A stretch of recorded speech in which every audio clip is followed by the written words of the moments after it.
It's Kevin Keatsman Uncanceled on 95.7 FM KCMO Talk Radio.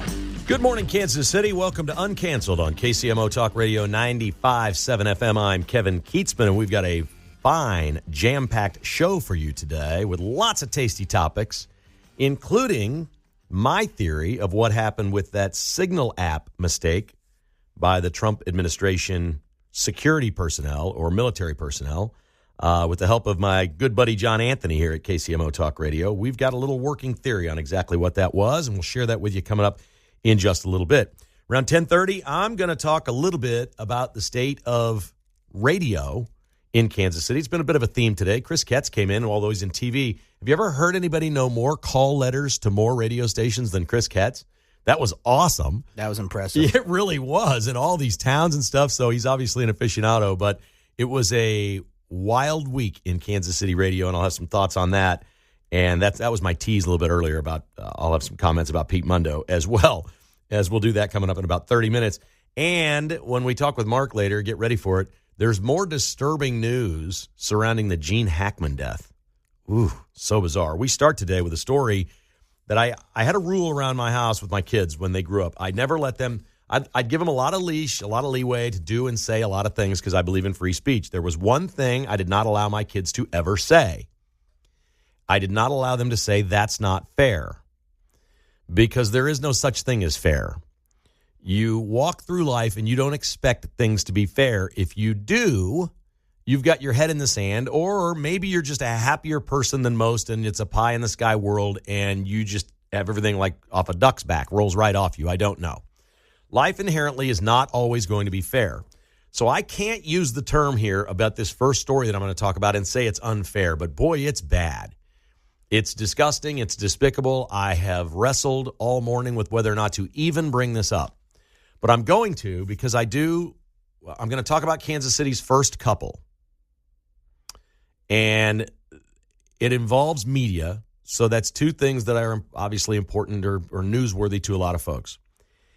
And I guess this is a gossip site of some sort. It's called The List. I spent some time on the website. There's a writer there named Lauren Waters. And if you saw her picture, which I can't show you right here on radio, you'd go, oh boy. She's famous for her worst dressed lists from the red carpet and reporting on Hallmark Channel news. So this is a celebrity gossip reporter, and she has penned a piece about Patrick and Brittany Mahomes and their marriage being on the rocks because they took separate vacations. It is the worst thing I've ever read. Patrick Mahomes and his wife and family have decided they're going to live a public life, so we can't say this is unfair. But this is wrong on so many levels. It's completely and utterly lazy. We live here. I don't know one single person that indicates anything of the sort. They just had a baby, released all these beautiful pictures together. And as long as I've known them in the public eye, they've always taken girls and guys' vacations separate from each other. She's always had girl trips. When she takes girl trips with Taylor Swift, that doesn't make news that their marriage is on the rocks. When he goes on a golf outing with Travis Kelce, that never made any news. This woman has written a piece about Caroline Leavitt, the White House press secretary, that her marriage is on the rocks. She's 28 years old, 27 years old, because she doesn't post enough pictures of her husband? My wife hates it if I post a picture of her. She'd kill me if I put her on Twitter all the time and did stuff. She doesn't want to be on there.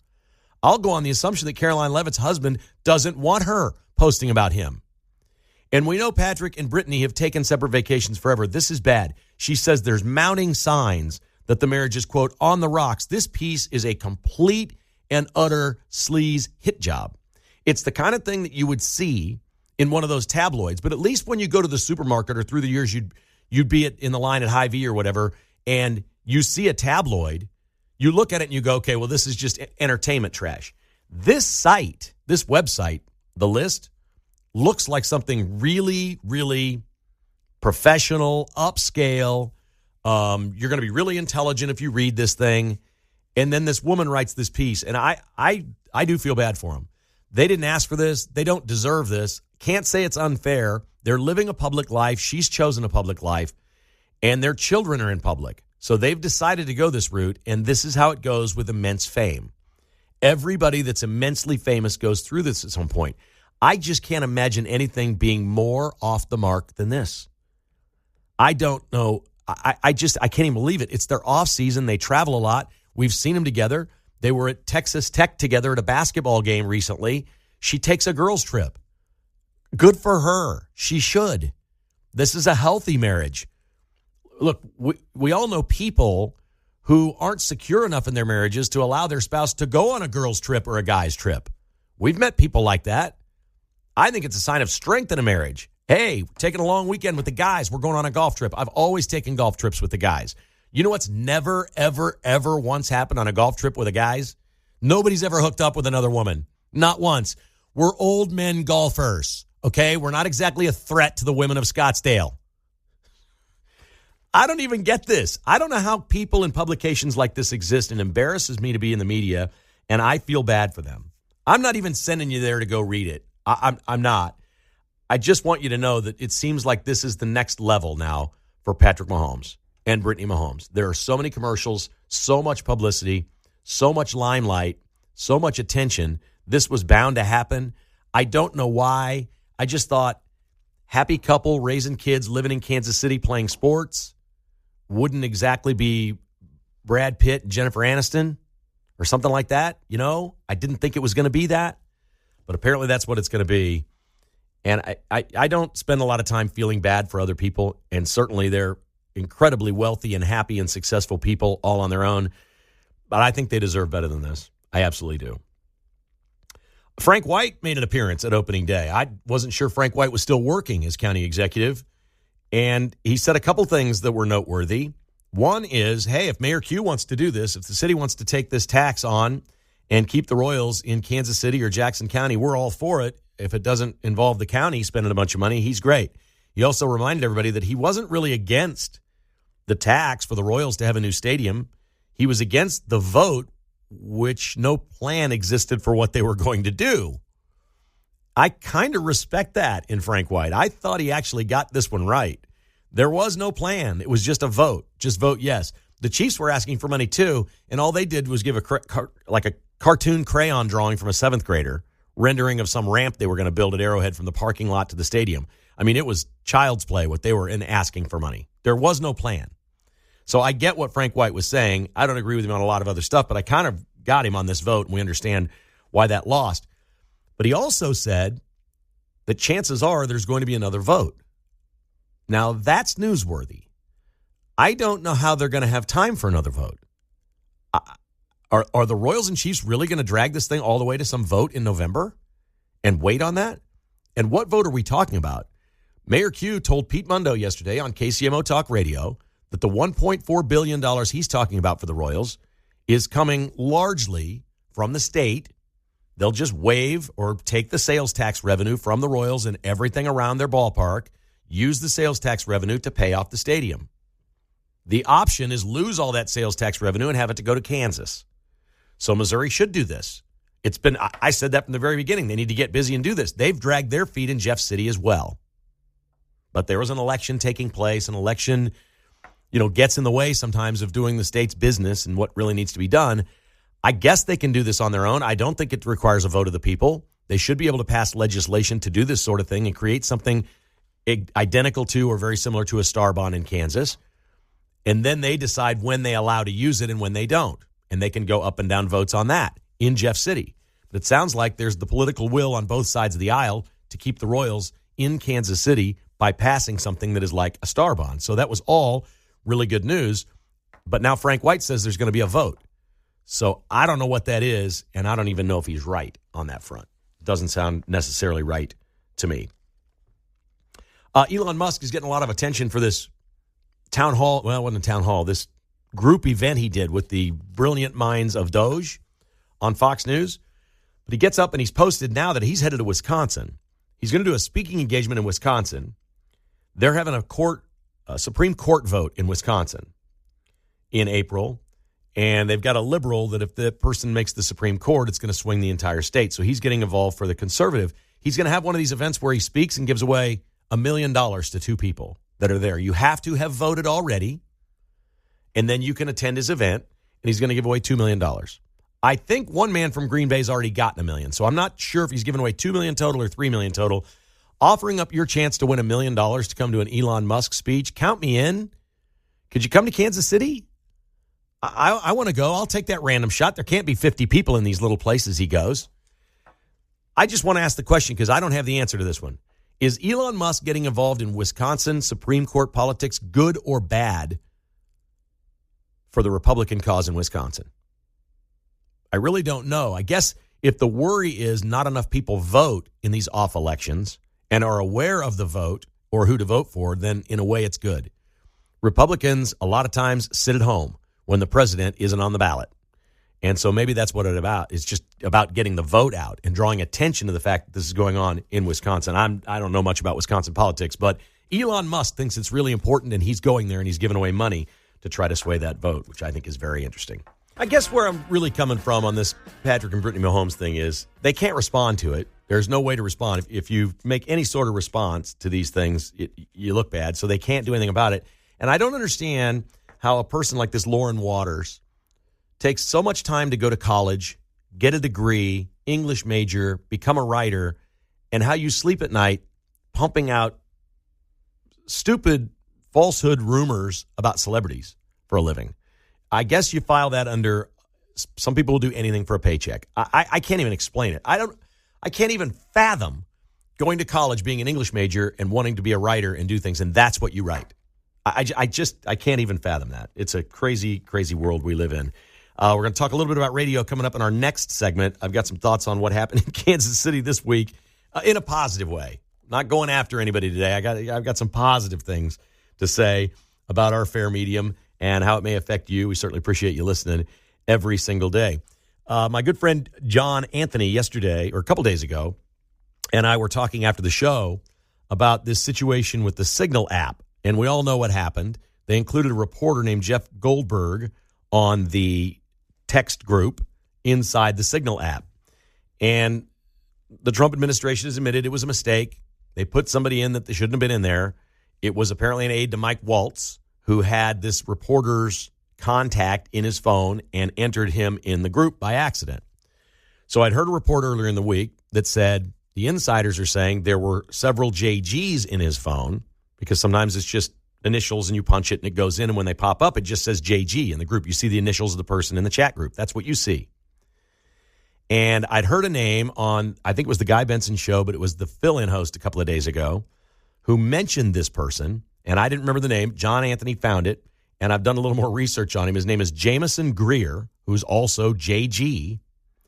Jameson Greer is the U.S. trade representative appointed by Trump. He also worked in the first Trump administration. He's a veteran of the United States Air Force. He is a lawyer, specialty of trade. He's a trade lawyer, international trade lawyer. I guess there's a lawyer for everything. His stances are he's tough on China and wants the United States to trade more with India, the United Kingdom, and the Philippines in particular.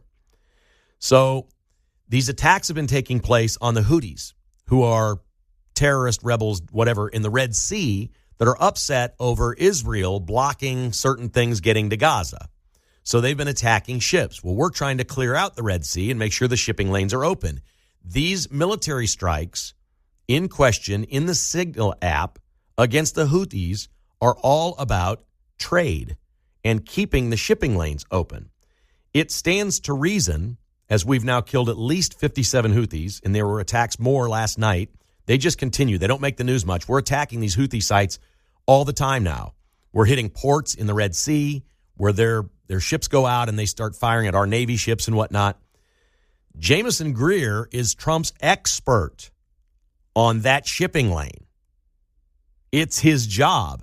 It stands to reason Jameson Greer was supposed to be on that thread because this whole thing is about what he's an expert at. The shipping lanes, the trade. So when I heard that, I think I briefly mentioned this a couple of days ago because we've talked about the story quite a bit. Nobody's really connected all these dots. And I'm not saying I'm right. I'm not reporting to you that, hey, it was supposed, but it all stands to reason. That was the guy they thought they had on the line where it said JG, Jameson Greer, because he's the trade representative appointed by Trump in charge of all of this, which the drone strikes are about. And instead, Jeff Goldberg got in there because Waltz's aide probably had a couple of JGs in his phone and put the wrong JG in. That's a terrible mistake to make. It should not happen at that level. We all know that. But humans make mistakes. There was no mistake with the missions. Nobody was hurt, and nobody was put in harm's way. Really, these strikes were not about, we weren't storming the beaches. We weren't, sending special forces into a port in the Red Sea to take the Houthis out. No, we're just hitting them from the air and taking them out one little cell at a time. But I thought I'd share that with you because I briefly touched upon it earlier this week and gave you really no detail on that. But Mike, thanks to John Anthony, who found his name the other day. And John's way smarter than I am. He tried to explain to me exactly how he found it. He did some search with JG and something like, that's awesome. I don't know how you did it. But he said, I'm just wondering who that is. And he wanted to know too. So there you go. It's Jameson Greer. He's our U.S. trade representative, a lawyer and an Air Force veteran. And he's working with and for Trump. And it sounds like he's doing some good work for the United States. Marjorie Taylor Greene had a really interesting day yesterday. She had a reporter from the UK. She was having a little news conference about different things, DOGE, about everything going on. And she'd held these hearings with NPR and PBS. And boy, one worlders, the globalists and Europeans, boy, they love their public television. They love the BBC. She's got this journalist from England asking her questions. She says, ma'am, where are you from? And the lady says, United Kingdom. And Marjorie Taylor Greene, in her own way, says, we don't give a crap about your opinion. You got a migrant problem in the United Kingdom. Why don't you go back there and report on that? I don't care what you think. Next question from an American, please. I'm like, Marjorie Taylor Greene, that's awesome. I know where you're coming from. She is a bomb thrower, man. Just put that lady in her place. And the lady was kind of getting up on her. There was a little dais there, and the lady was crowding up on her. You couldn't see any other reporters. She's like, stand down, ma'am. One woman to another. You stand down. You're from the UK. I don't care what you think. I don't give a crap about what you think. Go back to your own country and report on your migrant problems back there. Pretty good comeback. More serious thing happened yesterday in Washington, D.C. This one's going to disturb you just a smidge and should. The head of the NTSB appeared before a committee, and she said, her name is Jennifer Hamradi, I think I've got it right. Anyway, she's the chair of the NTSB, National Transportation Safety Board, talking about the Wichita flight to D.C. that the military helicopter crashed into the airliner landing at D.C. airport.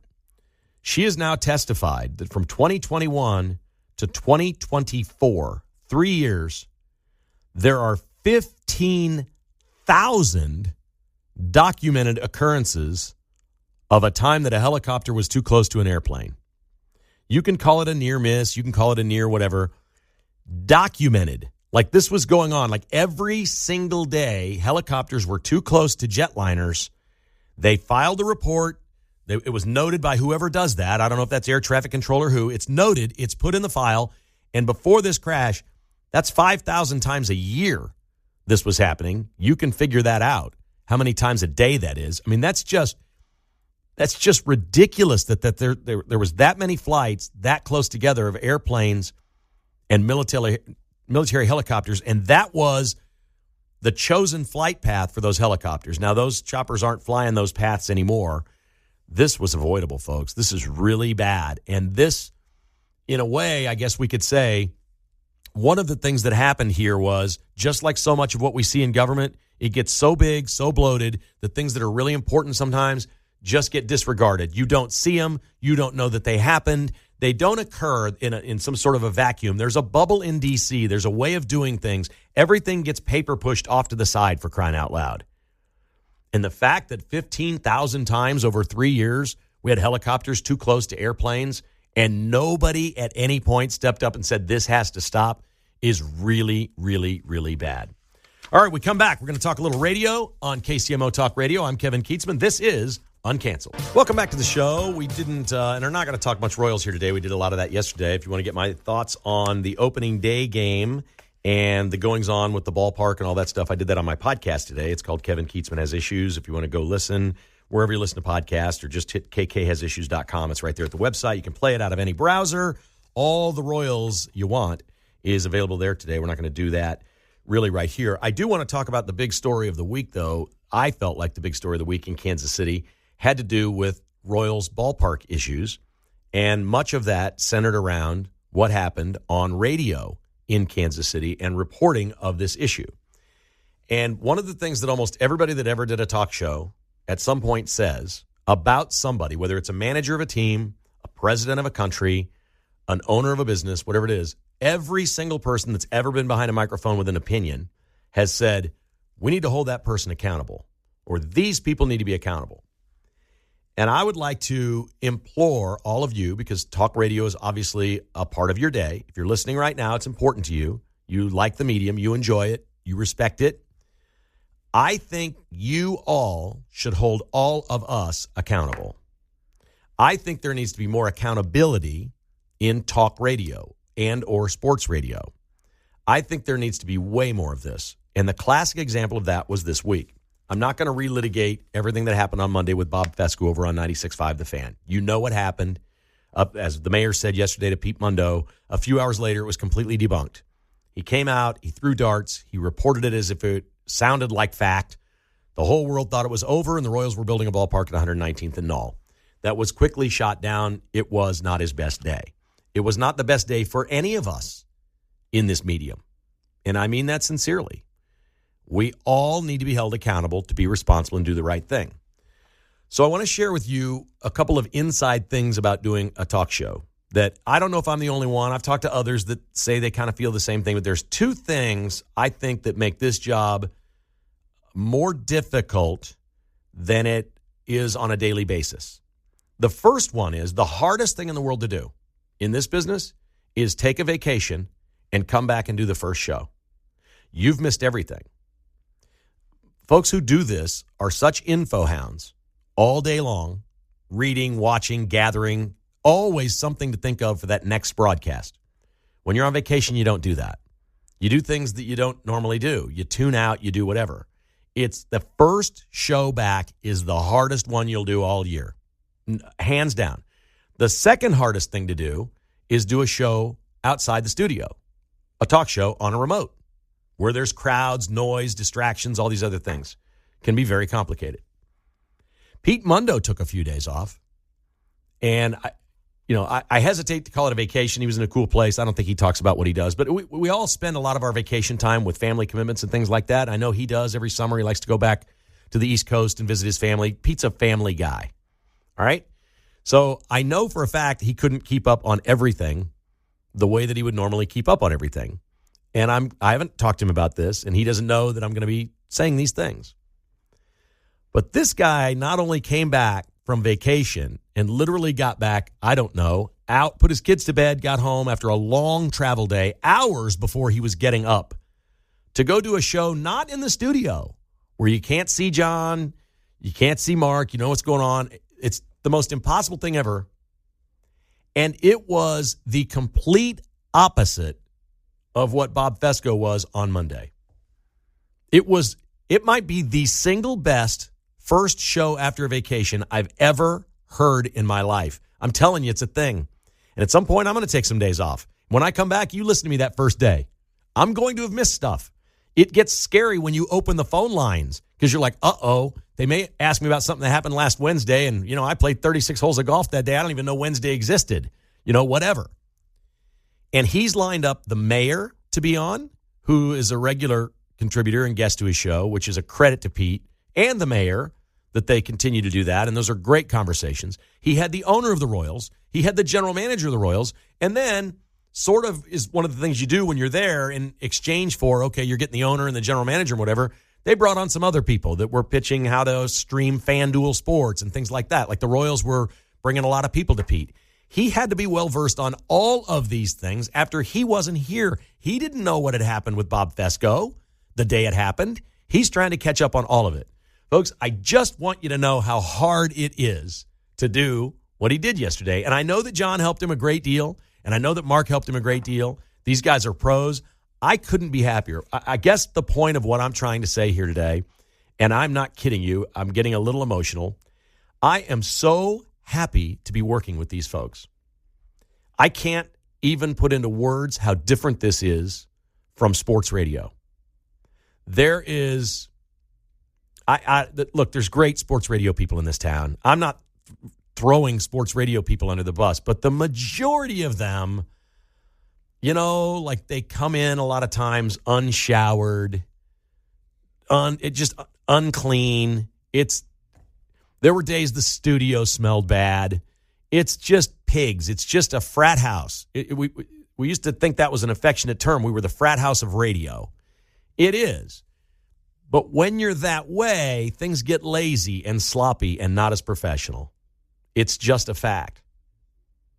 I've mentioned a couple times, these are the nicest radio studios I've ever seen in my life. And the people that work here appreciate that. And they respect it. And I just couldn't be prouder. I'm the lucky guy that gets to go on after Pete. I mean, that's unbelievable. Now, the bad part is I had no chance yesterday of like, okay, Keats is on. He's got Rex Hudler. All right, that's fun. Me and Rex had a little fun. That's great.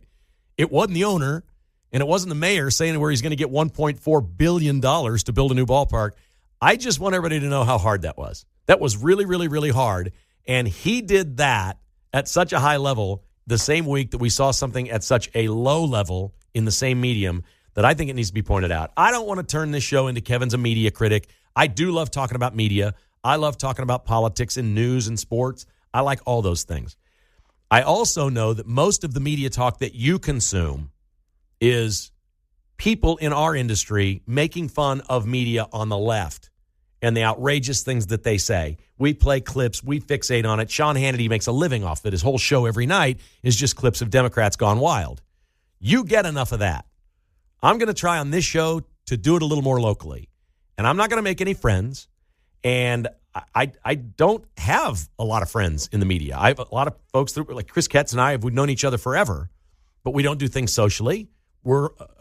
I'd say if you ask, we're friends, I guess. I could call him anytime. He can call me anytime, but we don't hang, whatever. I'm not trying to make enemies, but you got to hold us accountable. And I hope that you respect what this radio station is and the professionalism of the people that work here. And it's mostly reflected every day from 6 to 10 on Monday in the morning because he and John and Mark just crush it every day, and I couldn't be happier. I'm just thrilled. And it was really an eye-opening week for me because I know I've forgotten more about sports radio than most people will ever know about sports radio. Like, I was so immersed in that thing in every aspect of the business every day for basically 25 years. Just nothing but eat, breathe, sleep, sports radio. And I darn sure know its weaknesses. And when a weakness is exposed like that on Monday, and just a few days later, you see Pete do what he did the day after a vacation on a remote, radio's alive and well. You need to hold the people that have open microphones accountable. And if they're full of baloney, don't listen anymore. And if you like what they're saying, and it's truthful, and it's honest, and it's real, tell people about it. Let them know. Hold us accountable. All right, to the phones we go. Leonard is with us. Hi, Leonard. Good morning. How are you, sir? Doing great, Kevin. I agree. Keep the people in the media accountable. And that's why when Nick Wright was on the radio and he'd bring up race right in the middle of a sports thing, I would call him up and we would banter and I would keep him accountable, and he didn't like that. And when I called last month, when the mayor was trying to belittle your position, saying, oh, I didn't even know Kevin Keatsman was around again. Oh, and then we're talking about rumors. I called up and kept him accountability because there has to be accountability, and I agree with you totally on that. I appreciate that, Leonard. That's awesome. And we want everybody to be the same way, and that includes holding me accountable for anything that I say or do. And believe me, there's going to be a time that I say something stupid. It's coming. You know it is. Leonard, we're all... Keith, you know what? Yeah. Then I'll be waiting in line like everybody else for the next show coming up. Kevin Keatsman uncanceled again. Okay. But anyway, I want to say something in closing real quick. Keats, can I? Yeah, sure. Okay, I remember growing up, my parents would take me to the Royal Stadium probably about 74. We'd stay in GA. There was halter tops around, and we'd be yelling, hey-oh. It'd be August hot. And then I was like, man, I love this. So I started listening to the radio, and I loved it when the Royals would go on the West Coast and they'd play the A's or the Angels, and my parents wouldn't even know. I'd sneak in and get the radio. Right. In those games, sometimes they would go into 12, 13 extra innings, and then I would always be sick on that Friday morning because that Thursday night radio I'd be listening to all night. So that's my segue with the Royals and into radio. Good for you, buddy. Appreciate that. And you and I were lucky enough to grow up listening to the great Denny Matthews, who's still on the air, doesn't do as many games as he used to, but in the Baseball Hall of Fame. What a legend. I used to sit in the bleacher seats with my binoculars and watch Denny and want his job. That's all I wanted to do was be the Royals broadcaster. He's had an unbelievable career. All right, this is Uncanceled on KCMO Talk Radio. If you'd like to join us, call me at 913-408-7957. We're back on KCMO right after this. All right, we got a pile of stories here to finish with. We bring in Mark Van Sickle, Mr. MVS, for these. We'd like to have a little fun at the end of the show. Did you see the picture of the tennis star Novak Djokovic and RFK Jr.? I have not seen that yet. Yeah, I guess they had a little tennis match, which, you would think the Joker's going to take it easy on him, right? Hopefully. So this has completely triggered the governor of Hawaii, who's a pro-vaccine Democrat. Novak Djokovic famously missed one major tournament after another because during COVID he refused to get the shot. So the governor, Josh Green of Hawaii, was on CNN, and he said, quote, "So Novak Djokovic, the tennis star, just appeared with RFK on a tennis court together. Djokovic did not, during COVID, wasn't even able to play in many of the tournaments because he refused to get the vaccine. He couldn't play in the U.S. Open. It was an Australian Open issue. And now here they are together. When you look at these cuts at HHS, what does it mean for something like vaccines in your state or the state of Hawaii? Novak, go play tennis. Hit a 160-mile-an-hour serve, but stay out of public health. I hope somebody hits him with an overhead and shows him what it means to hurt somebody." Can you explain to me who Novak Djokovic hurt by not taking the shot, Mark? No, I can't think of anybody. Maybe emotionally his fans didn't get to watch him perform. This is the only thing I can think of. They don't have scoreboard on this issue, and they will not let it go. Does that not just sound stupid of this governor to say at this point? Yeah, and he wanted to play. It's not like he didn't want to play. He was not allowed to play. He'd fly and then be told you can't come in this country. He thought he was going to get some special exemptions and didn't. I feel bad for people like the governor of Hawaii that keep things like that going. All right, all of us on staff here have kids. I think this is the case. If your kids ever said there's a monster in my room or a boogeyman under my bed or something like that? Yeah, in a way, yeah. Or something, I see a scary shadow or something. Yeah. It happens probably to every parent at some point, right? Great Bend, Kansas. A babysitter puts the child to bed. The child says, "There's a monster under my bed." Babysitter says, "No, there's not, sweetie," and pulls her out of bed, and they look under the bed, and there is a 27-year-old man hiding under the bed. Oh, they no. freak out. He freaks out. He pushes the kid down, runs out of the house. Great Bend police capture him. He had a restraining order from being at this property. He apparently lived there prior to then and clearly has emotional issues. His name is Martin Villalobos, and they caught him. Can you imagine the horror for that child the rest of her life? Oh, yeah. Telling a babysitter, your parents aren't home, the babysitter, there's a monster under my bed. Yeah, that little kid's not going to be able to sleep with the lights off ever again. Maybe not in their adult years. They might even have to have the TV on or something. That is terrifying. I'm so happy that nothing really bad happened. Yeah. But there will be emotional problems for that child for a while. You can't. Like, I got this freaky thing, and I tell people all the time, I can talk about it, but it's still kind of embarrassing. I'm like a little girl when a wasp comes flying around. I'm terrified of them. But I was 5 when my sister came home on her bicycle with stings all over her body. She had gotten the bike out. We used to have metal bike racks at school, and at the end were hollowed out. And there was a big wasp nest in one day, and she took her bike off there, and they just pounded her. She must have got stung like 12 times. And she came home and was red and swollen and screaming and crying. And I saw that, and I've been terrified of them for my whole life. It stays with you forever. I mean, I'm never going to be a wasp handler. No. It's not going to happen. This is super creepy. Suzanne Summers. You remember the actress Suzanne Summers? Oh, yeah. Her widow, his name is Alan Hamill. She died a couple years ago. She was on a show a long time ago called Three's Company. She was an actress. She did the Step Thigh by Master. Step as well. Step by Step? Yeah. Is that a show? That was a TGIF show Oh, when okay. I was growing up. All right. She invented was part of the business owner of the Thigh Master. That's right. Right? Suzanne Summers. So she passed away a couple years ago. Her husband has been working with a company called Hollow, which is not Hallow, not the religious site. HOLLO, Hollow, as in short for hologram. It's an AI company, and he debuted at a show, an AI Suzanne Summers robot. It's the creepiest thing I've ever seen. It doesn't really look like her that much. This man is making a living off of his dead wife by making an AI robot out of her. The website is SuzanneSummers.com if you want to see this creepy thing. Yeah, that's a little bit weird by this guy. He maybe loved her too much. Yeah. Misses her. Can happen. I heard Pete talking about this earlier today. Where do you stand on the lady, Betsy Wolfe, who sang the national anthem at the Yankees game with her iPhone reading the words, or at least backing up reading the words off her phone? I mean, if you've sung the song a lot, you should be able to do it without. It might be her first time singing it in public, so I don't know. I don't have too big of a deal with it. She sounded all right to me. I'm rarely on the fence, but I don't know which way to go here. I would simply say if you are at the level of singing the national anthem for the Yankees, you should not need your iPhone. Yeah, I agree with that. That's all. But Pete made an excellent point. It's better than screwing it up, but you shouldn't screw it up.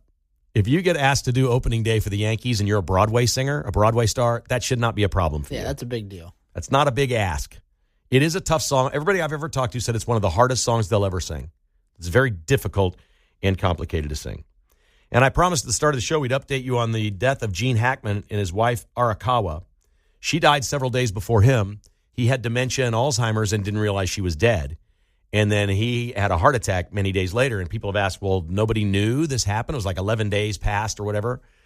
The kids didn't stay in touch much. They weren't phone people, apparently. There weren't a lot of phone conversations. They were reclusive. They lived on a giant estate away from people and kind of kept to themselves as he had gotten sick. It's been a month. Can you believe this?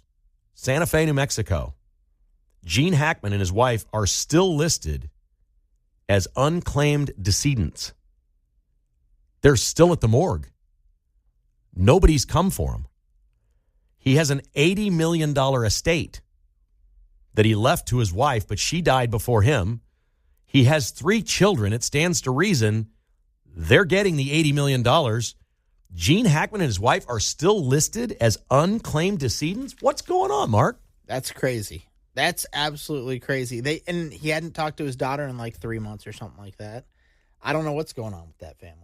Unclaimed decedents. I can't think of, it says in the story, or they asked somebody at the county there, what's going on. It doesn't mean that somebody isn't making arrangements, but at this point they're unclaimed. That seems, just tragic. If you're the kids, how do you not, the second it happens, how do you not just fly in and say, we'll take care of everything? This has got to be handled.